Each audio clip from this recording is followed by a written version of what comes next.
Estamos hablando del empoderamiento ciudadano. Consideramos que es muy relevante que estemos conscientes de la importancia de que cuando nos reunimos con otros ciudadanos como nosotros para poder resolver un problema que puede ser de la comunidad o para poder formular una iniciativa o dirnos una iniciativa que va a cambiar alguna legislación de carácter federal, o cuando tenemos la posibilidad de sentarnos con los candidatos a los puestos de elección popular para exigirles y decirles cuáles consideramos que son los puntos relevantes que ellos deben llevar a cabo en el trabajo legislativo, pues que eso también lo podamos documentar, porque finalmente el quehacer ciudadano es un trabajo cotidiano, pero consideramos que también tenemos que darle forma, tenemos que darle coherencia y tenemos que documentarlo. Y para ello vamos a platicar con Alejandro Celis, que es el director general de una organización de la sociedad civil que está fundamentalmente encaminada a promover la participación de la ciudadanía, pero sobre todo al empoderamiento del ciudadano. Alejandro, buenas noches, gracias por acompañarnos. Tulio, ¿cómo estás? Buenas noches, un saludo a todo el auditorio. Pues para empezar, me gustaría preguntándote, ¿qué es para ti ser un buen ciudadano? Pues mira, para ser muy sintéticos y que la gente se pueda quedar con eso y preguntarse ellos mismos, yo te diría que un buen ciudadano es alguien que dedica parte de su tiempo, de su talento y de sus recursos para la construcción del bien común. Digamos, no basta con cumplir nada más lo que nos toca, sino hay que ir un poquito más allá y pensar en estas tres cosas es fundamental. Y añadiría, muy en consonancia con lo que estuvo en la primera mitad del programa, que también tenemos una responsabilidad como ciudadanos en política. Mínimo saber quién nos está representando, quién está hablando por nosotros, porque esto tiene una relevancia significativa. Sí, es como si nosotros tuviéramos una organización empresarial y no nos preocupara quién es el representante de nuestra organización empresarial, por ejemplo, ante la Secretaría del Trabajo para poder llevar a cabo toda la instrumentación de la reglamentación en materia laboral, y que bueno, pues que ese fuera un tema que digamos, no, pues eso es parte de la empresa. Déjame exagerar. Es como si dejara yo aquí mi celular y mi cartera y no preguntara quién va a pasar. Y quien va a pasar se lo va a llevar. Entonces le damos nuestro voto y le damos nuestra confianza a alguien que va a hablar por nosotros, que va a salir al teléfono que marque nuestro número y que va a hablar y que va a decir y que va a tomar decisiones. Y son decisiones que tienen que ver sobre nuestra cartera, sobre las reglas que vamos a tener para hacer negocios, sobre cómo vamos a pagar sueldos, sobre cuántos impuestos vamos a pagar, sobre cuál va a ser la normatividad de lo que nos rodea y no nos está importando. Lo estamos dejando a lo que sea, a lo que venga, pues que pase el que venga y que se lo lleva como si lo regaláramos. Y tenemos que tener conciencia de eso. Le estamos dando voz, por eso digo el celular, y le estamos dando recursos con nuestros impuestos para que decida sobre lo que vamos a hacer de trabajo y demás. Entonces, si lo vemos así, yo les preguntaría si van a tachar en unos meses aleatoriamente o van a ver a quién le dan su celular y su cartera, ¿no? Por eso pensaba que es importante que los ciudadanos conozcan la relevancia de las responsabilidades que ellos tienen, porque si finalmente me dicen, oye, yo tengo que votar por un candidato sin saber exactamente lo que van a hacer por nosotros, pues difícilmente pueden darle esa importancia y pueden priorizar la necesidad de conocerlo, pero también de exigirle no solamente el perfil que deben cumplir, sino las características profesionales que debe tener su trabajo. Totalmente. A mí me gustó mucho el sondeo que hicieron y a mí me gustaría entrelazar dos cosas. La primera cosa es si lo hacen bien o mal. Y la mayoría dijo que lo hacían mal. Hubo dos que tres que dijeron qué habían hecho y cómo lo habían hecho y demás, pero gran parte dijo que estaba mal. Y después cuando les preguntaron, oye, ¿quién está mal? No supieron quién estaba mal. Entonces, lo que tenemos es que nosotros como ciudadanos tenemos un mal concepto del diputado, en este caso la asamblea, pero no nos interesa ver cómo hacerlo bien, no nos interesa ver quién es el que habla por nosotros, no nos interesa ver qué decisiones está tomando por nosotros y entonces nos distanciamos. Y eso es lo peor que podemos hacer, porque este distanciamiento es lo que generan todas las catástrofes que nos vienen. ¿Por qué? Porque yo estando lejos y sin ningún reflector, pues entonces tengo espacio total para decidir lo que sea con impunidad, sin rendición de cuentas, sin transparencia, en una opacidad total. Entonces, nosotros como ciudadanos, más allá del quejarnos de que si está bien o está mal, yo no digo que sea bueno o malo el trabajo, no estoy entrando en eso, pero decir, sí conoce si lo hace bien o mal, y sí vele a poner focos a donde está trabajando, y sí ve a pedir cuentas, y sí ve a querer transparencia de lo que está haciendo. Independientemente de este discurso de decir es que son nuestros impuestos y demás, bueno, si ya no nos importa lo que gastamos, mínimo que nos importa lo que vivimos, que nos importa las consecuencias de nuestro día a día, de tenerlos en un espacio alejado, oscuro, y nosotros estar por otro lado diciendo qué mal están allá, y tienen que estar, ¿no? Como una situación dada, y tenemos nosotros la posibilidad de decir quién es el que puede estar y quién queremos que esté, no como una consecuencia negativa, sino como una consecuencia positiva de la participación,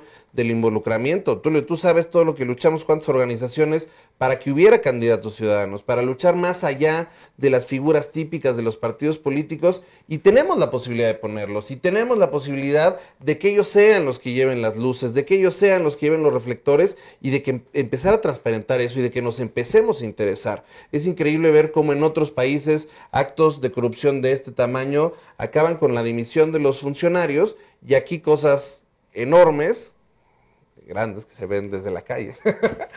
No pasa nada. Y no pasa nada porque está oscuro, porque está opaco, porque no hay un involucramiento de la ciudadanía con esto. Y eso se aprovecha. Y lo que queremos es alguien que regrese a decirnos qué pasa, porque nosotros estamos no solo preguntando, sino acompañando y diciendo, oye, ¿has pensado qué pasa si hacemos esto? Oye, ¿por qué quieres decidir aquello? Si lo mejor para la comunidad es esto y demás.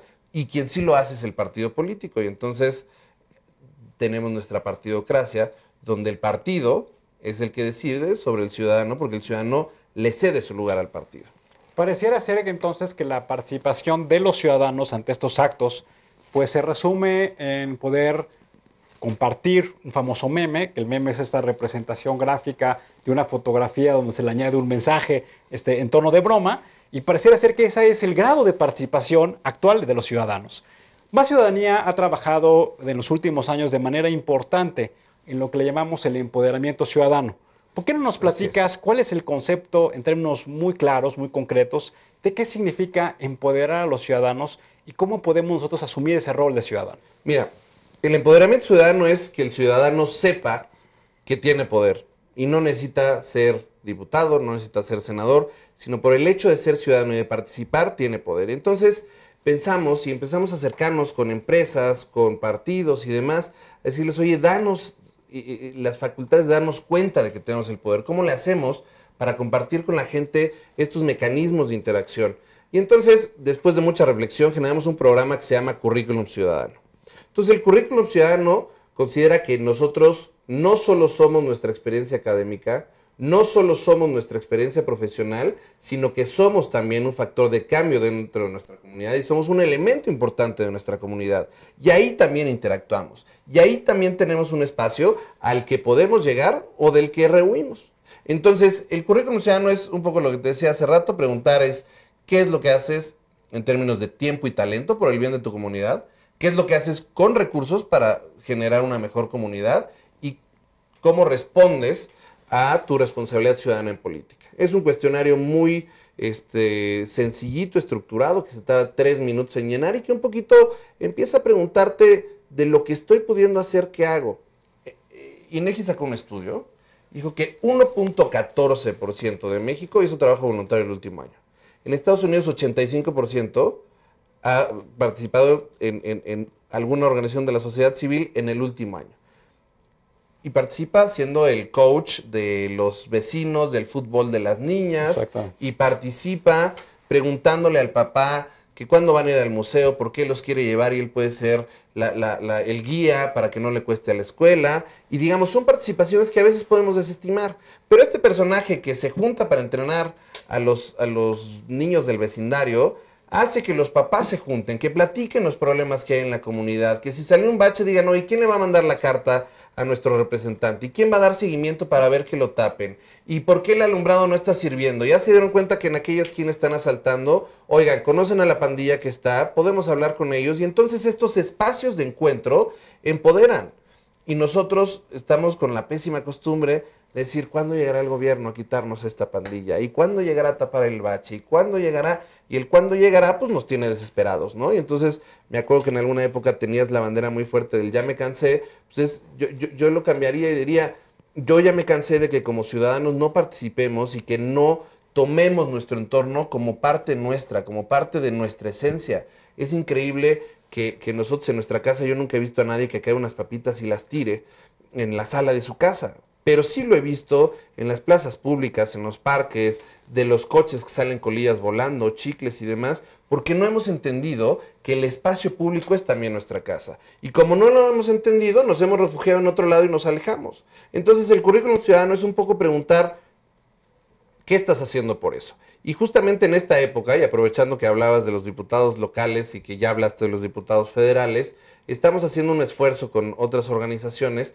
para preguntarle a nuestros candidatos qué han hecho por su comunidad.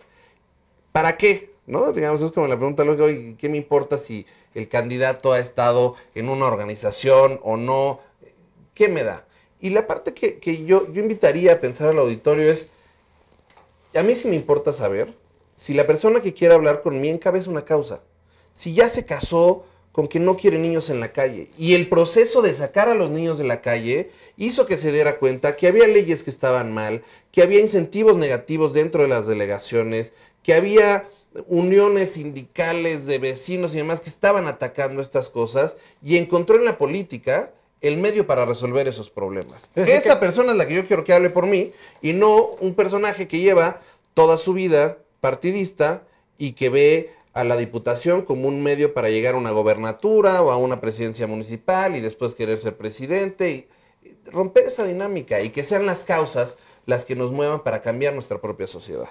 O sea, es decir, que la actividad ciudadana como un quehacer cotidiano sea parte del perfil y la responsabilidad de un candidato de elección popular. Por ejemplo, en muchos países, cuando uno aspira a una beca de carácter académico, muchas veces los comités de selección para la beca evalúan con la misma proporción, o sea, con el mismo peso, que hayas hecho alguna actividad ciudadana, como tú la mencionabas, que hayas sido el el presidente de la sociedad de alumnos de tu carrera, o que hayas participado en la organización vecinal del conjunto horizontal donde vives, o que hayas tenido la posibilidad de articularte con otros jóvenes, hayas formado un grupo estudiantil para proponer mejoras en la escuela en la que estudiaste, como elementos, y eso tiene que ver con el currículum ciudadano. Claro. Y esos son los elementos que muchas veces en estos comités de becas, por ejemplo, evalúan con el mismo peso. Yo creo que eso es parte del currículum ciudadano. Tulio, sí, tuve la oportunidad de leer una entrevista del jefe de admisión de Harvard. Y entonces le preguntaban, oye, ¿y qué elementos consideras importantes? Y dice, mira, yo considero muy importante el elemento del trabajo social. Y dicen, ¿cómo? Pero pues no quieres uno que te haya sacado 10 durante el high school, ¿no? Que es la prepa o demás. No, dice, porque Harvard es Harvard, porque aquí generamos a líderes mundiales. Y los líderes mundiales privilegian su entorno y privilegian el bienestar del mundo, digamos un poco de ego decir del mundo, pero digamos así lo decía él. Decía, ellos privilegian el bienestar del otro por sobre el hacerse millonarios. Yo no quiero que Harvard sea una fábrica de millonarios. Yo quiero que Harvard sea un espacio de líderes mundiales. Y esa conciencia se genera en la calle, se genera ayudando, levantando el papel, ayudando a cruzar y se genera todavía mejor en espacios organizados, en gente que tú conoces bien, que dedica su vida, su pasión, sus recursos a ayudar a gente que no conoce, pero que entiende y que comparte el sufrimiento que es la pobreza, el sufrimiento que es la discapacidad, el sufrimiento que es a lo mejor el esperar que el gobierno llegue a solucionar todo con la esperanza de que ahora sí el señor candidato me cumpla, etcétera. Esos sufrimientos, esa gente se ha tropezado 400 veces y ha aprendido. Entonces vale la pena acercarse con ellos, que ya tienen estructuras sólidas, formales y que saben cómo hacerlo y que además Hacienda los tiene más fiscalizados que a cualquier empresa por los recibos deducibles para llegar a comprometerse, sensibilizarse y cambiar la sociedad. Yo te pregunto, ¿qué pasaría si ese 1% lo convirtiéramos en 2, lo convirtiéramos en 3, cuando vemos que Acapulco se inunda y son olas y olas de ayuda y estamos hablando de un 1%? ¿Qué pasaría si fuera el 10? ¿Qué México tendríamos? Tendríamos un México que ningún candidato siquiera se atrevería a visualizar. Tendríamos uno mucho mejor, porque ese México está en nosotros, está en usted que está viendo la tele, está en usted que puede salir mañana a plantar un arbolito en su camellón y que ese arbolito del camellón va a ayudar a generar un mejor ambiente en la comunidad, porque desde esas acciones tan chiquitas hasta todo lo que usted pueda estar pensando, los ejemplos que aquí han salido se pueden hacer. Ese es el México que queremos y ese es el México que los ciudadanos podemos construir. Y como podemos construir, somos los ciudadanos empoderados los que queremos ese México y los que tenemos que ir por él. Yo creo que aquí, un poco en este diálogo que Sí. tenemos, se me ocurre la idea de que tenemos que construir las organizaciones de la sociedad civil un concepto que se llame la lealtad ciudadana. Porque hoy, como tú lo mencionabas y como lo conversábamos al inicio del programa, los partidos políticos, a través de sus candidatos, lo que buscan es el fortalecimiento de la lealtad del candidato hacia el partido político, que es el que lo está designando. Y ante la ausencia o la falta de posicionamiento por parte de los ciudadanos, pues el candidato dice, oye, no, yo que tengo que rendirle cuentas al presidente de mi partido político. O yo a quien tengo que rendirle cuentas es el coordinador de la fracción parlamentaria de mi partido.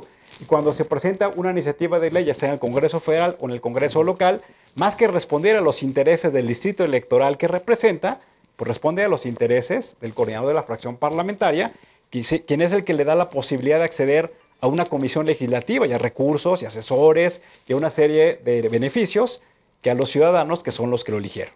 Pero yo añadiría a esta lealtad ciudadana que nosotros tengamos lealtad hacia nosotros mismos como sociedad. ¿Por qué? Porque si yo no sé quién es mi diputado y si yo no sé qué decisiones está tomando, el coordinador parlamentario sí lo va a saber. Vamos a ir a un corte, Alejandro, Perfecto. y si quieres regresamos para Quedamos platicar con eso. de este concepto de la lealtad ciudadana. Y me gustaría a nuestros amigos invitarlos a que nos escriban en las redes sociales si consideran que es importante que todos tengamos un currículum ciudadano. Regresamos.